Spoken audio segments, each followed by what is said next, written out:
What's up, YouTube? It's your boy Corey V again, dropping in. You know that fucking pre-workout vibe. Cheers. If you don't take pre-workout, then you fucking don't have any testosterone in your body.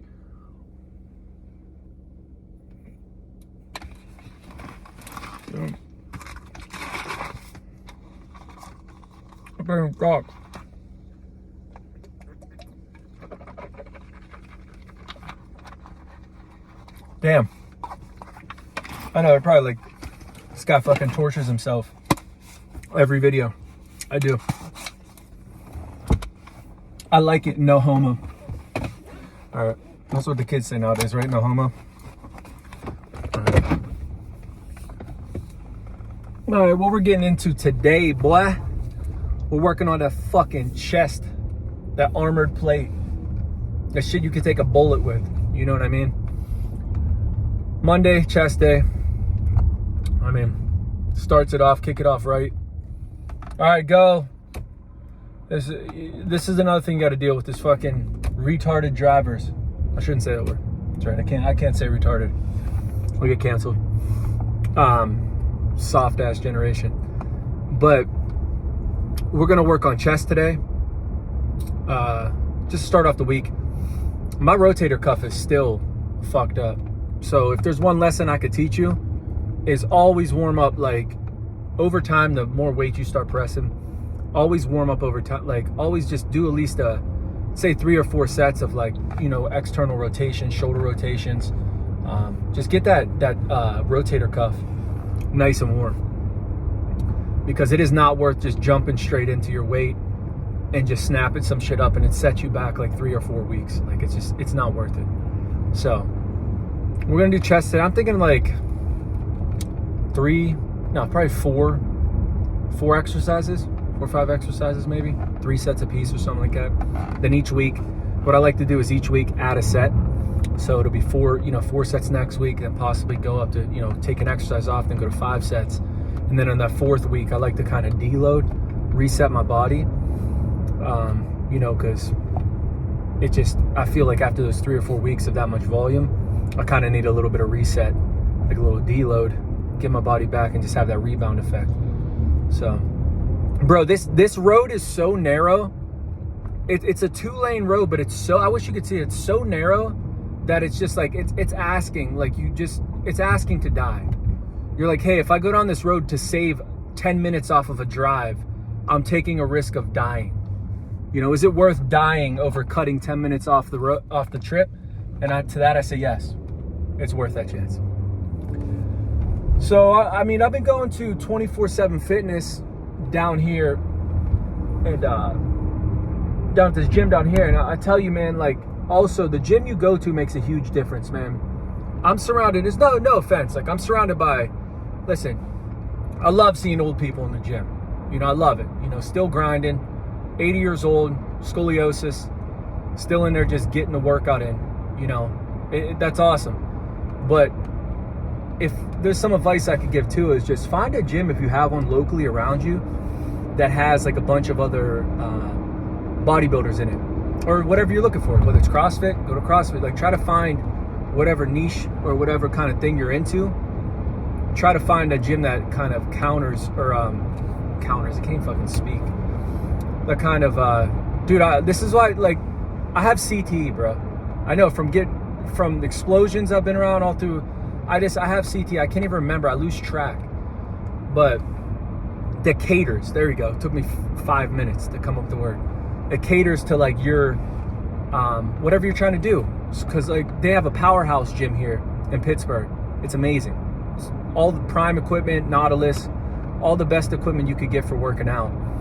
But the problem with it is, like, there's 75 influencers in there and 17 people on machines. So it's like you go to work out and you can't even work out.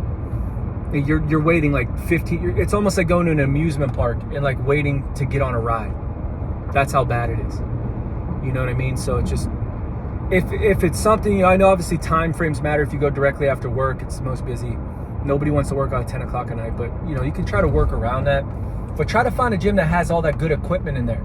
Because this gym, when you go to a gym like this where you have to buy all the same equipment, and it all has to be like one brand.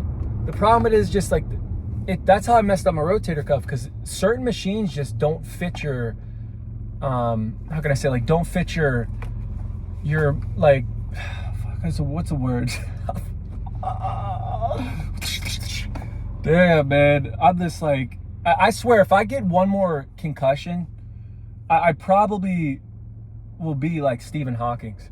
Like, and not nearly as smart. Like, don't get it twisted, Stephen Hawking was a genius, but like, I'm gonna be Stephen Hawking minus the intelligence. But yeah, just, you know, the plane, like the path that some of those machines go on, like the chest presses half the time push outwards instead of converging in, which is like, you want that contraction, you want machines that converge in, or just the plane and the path that they're on just causes like crazy shoulder pain. So it's not really worth it sometimes. That's why, I mean, I love, you know, the Smith machine. I love free weights and dumbbells, but some of those machines that, you know, some of those gyms have are great, man. You know, I'm one of those guys that's not against machines. Like, machines are great, man. I don't care what anybody says. Like, you know, if something hurts you, you know, not everybody's gonna grow their chest from flat barbell bench press. Not everybody's Arnold fucking Schwarzenegger, bro. He could have lifted a fucking can of tomato soup and fucking grew. Like, it doesn't matter, bro. Some people are genetically gifted where they don't have to think about any of this shit. They could just pick up a weight, you know, with a little bit of enhancements and, you know, just blow up. And it's just like, not everybody has that capability. So you got to find what works for you. That's what took me the longest to figure out, was finding what worked for me. You know, because I was like, I got a flat bench, I got a squat, I got a deadlift. And it's like, yeah, bro, if you have the mechanics for that. Like, for me, flat bench is all front delts. It doesn't matter if I tuck my shoulders, retract my scapula, do all the technical terms that you're supposed to do. Elbows in, bench press off your lats, blah, blah, blah, blah, blah, blah, blah. You know what I mean? I'm not a fucking scientist. But I've tried all that. I've watched tons of videos. I've tried it all. And I still feel it in my shoulders. My chest doesn't grow. It just blows up my front delts. And I just look like I fucking have I just have two arms, like, that just don't look real on my upper body. My shoulders, like. So just find, like, dumbbells is definitely a better way. If that's all you have is dumbbells are, I feel, they're definitely better to get that mind-muscle connection until you can kind of feel that connection of, like, squeezing and getting that mind-muscle connection down. Then I think you can move to barbells. But the biggest takeaway is, like, I had to lower the weight on everything, man. I love to ego lift. I love to go in there and just toss shit around, bro. I do. I can't even lie. Then you snap some shit up and you're like, damn, I'm a retard. I've watched thousands of videos on, you know, why not to do this, and then you end up doing the same thing that you watch the videos that you're not supposed to do. So, you know, another beautiful day, 60 degrees or 58 degrees, rainy, no sun in existence. Just this is a good place to live if you want to wake up every day in fucking depression. You know what I mean? It's a great place to wake up if you just want to be angry at the world. I can tell by how everybody drives, they're just angry. You know what I mean? Because there's no fucking vitamin D ever. So that's enough with my rant. Just want to give you a little intro about what we're doing today, and we're gonna get to it. All right. Okay, so right here where we're starting off this Smith machine incline. Typically like to do like 3 sets. Final set 6 to 8 reps, and then add in a drop set there. So your boy barely got that last rep, but that's why I always do these on Smith machine, because I don't have anybody to work out with. So always go on Smith machine to kind of, for that safety issue, because trust me, last thing you want to be doing is trying to fucking breathe while the barbell's on your neck and screaming for help. So we go take a 45 off the side plus a 10, put on that 135 and kind of rep it out here at the end. You know, this is when my actual shoulder was in good condition. It's just not snapped up. But yeah, this is what I like to start off with first. Next, we're going to go on to kind of cable presses. This has been a lot easier on my left shoulder as far as not kind of tweaking it. I don't know why exactly, but it just kind of is not pulling on my shoulder as much. But I like to do 3 sets of these and obviously go up each week. You know, 3 sets the first week, 4 sets the second, and then kind of on that 4th week kind of deload and start over again. But these get a real nice stretch on the pec. You can get a good contraction at the top and really get that squeeze that you want. So once again, I'll do 3 sets of these. Try to get 6 to 8 reps on my last set, and then go right into that drop set, where I'll just pump out as many as I can. Like right here, I'm struggling. Boom, get into it, pump them out, and then even when I can't get full reps, I'll just still even do little half or quarter reps until I'm like completely burned out.